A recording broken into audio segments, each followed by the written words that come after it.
This video talks about how to control where items are printed to. Obviously, it's quite an important aspect of the POS that once something is put on order, then it's prepared by the right division of the business. So this is controlled at sales group level. So this basically means that anything within a sales group will be printed somewhere.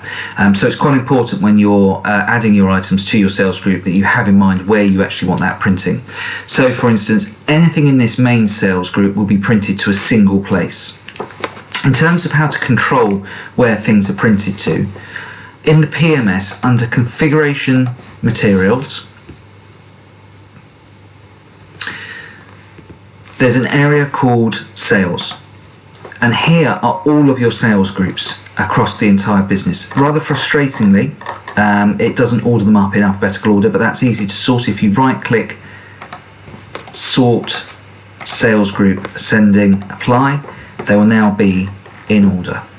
So for instance, if I pick bottled beers, down here I can see that if there anything from the bottled beers sales group on the room service outlet will be printed out at PS1. For a full list of the printers, their names and their locations, Mark England has those stored.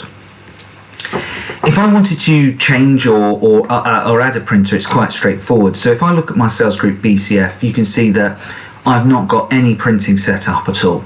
To add something is quite simple. You right click, add entry, and then you go, well, which sales group is it? So in my case, I know that BCF exists on the garden room dinner, and the preparation point I want to use, for instance, when anything is ordered from that group, is PS1.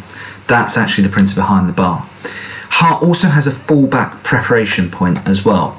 So this essentially only comes into play if, for instance, the printer that it should be sent to is broken, is switched off, is having its till roll changed, and the item can't be printed out there. So you might just want to pick PS2, for instance. And it's as simple as that to add a printer.